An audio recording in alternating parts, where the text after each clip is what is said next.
Agli inizi del Novecento la comunità ebraica di Trieste è estremamente inserita nella società maggioritaria triestina, da un punto di vista sociale, politico, culturale e economico. È molto ricca e anche molto numerosa e per questo sente il bisogno di costruire una sinagoga tale da poter accogliere tutti i membri della comunità ebraica triestina in una zona nuova della città, lontano e oltre il ghetto e al di fuori delle antiche scuole del Settecento.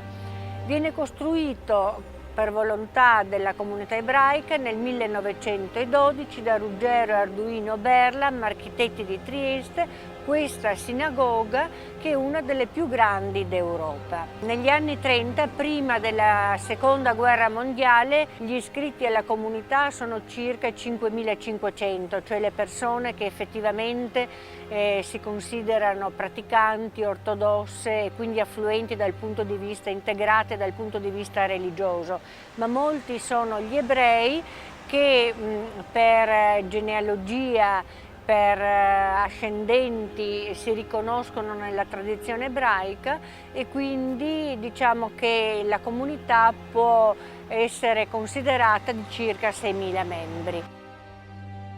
È proprio a Trieste nel 1938 che Mussolini affronta per la prima volta in pubblico il tema delle leggi razziali che colpiscono duramente la comunità ebraica.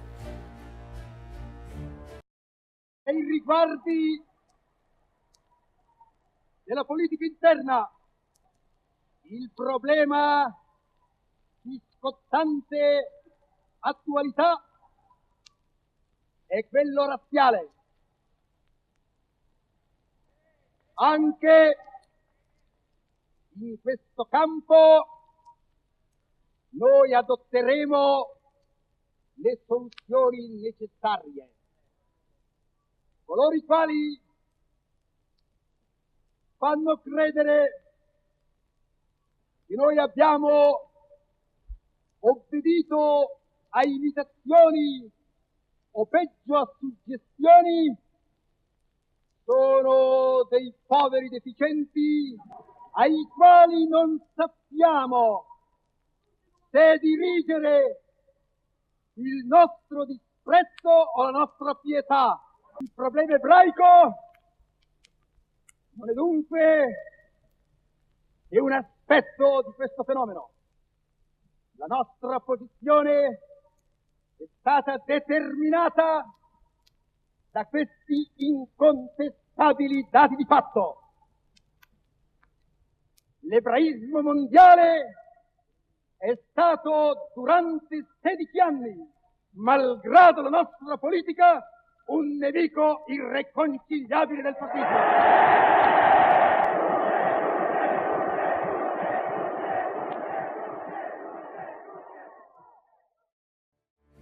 Con lo scoppio della guerra l'antisemitismo si rifà più virulento. Sui pilastri dell'entrata vengono dipinti svastiche, capestri e fasce littorie. Nell'ottobre del 1941 gruppi di squadristi e di studenti universitari fascisti lanciano a più riprese bottigliette di inchiostro rosso contro la facciata, mentre cominciano a comparire anche le scritte a caratteri cubitali "Morti ai giudei". Agli atti vandalici si sommano le intimidazioni. Durante una funzione religiosa del sabato, bande di fascisti circondano l'edificio e minacciano rappresaglie contro le persone convenute.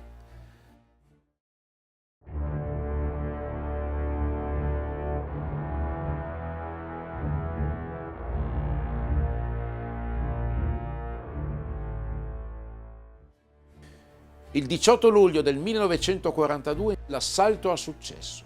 Un gruppo di squadristi penetra nella sinagoga e la devasta. Tevà e Aron vengono danneggiati.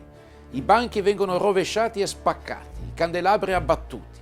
I vandali tentano anche di forzare l'arca contenente i rotoli della legge e appiccano il fuoco, che però viene spento dai pompieri.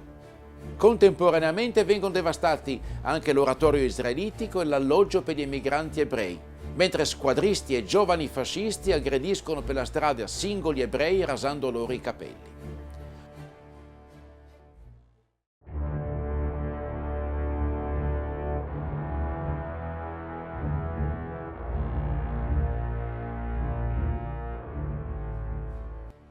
La caduta del fascismo non porta duraturo sollievo alla comunità ebraica. Dopo l'8 settembre i nazisti non perderanno tempo nell'attuare i loro piani di sterminio.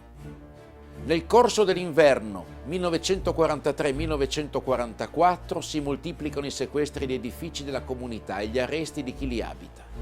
Il 20 gennaio 1944 i nazisti irrompono nella Pia Casa Gentilomo e deportano i 65 vecchi e malati che vi erano ricoverati. La sinagoga rimane aperta fino al gennaio del 1944, poi viene trasformata in magazzino dei beni razziati dagli immobili di proprietà ebraica. Fra i membri della comunità, chi può fugge o si nasconde, per gli altri si spalanca la via della deportazione. La prima retata ha luogo già il 9 ottobre 1943 e il 23 dello stesso mese parte il primo dei 70 trasporti che hanno Trieste come luogo di provenienza.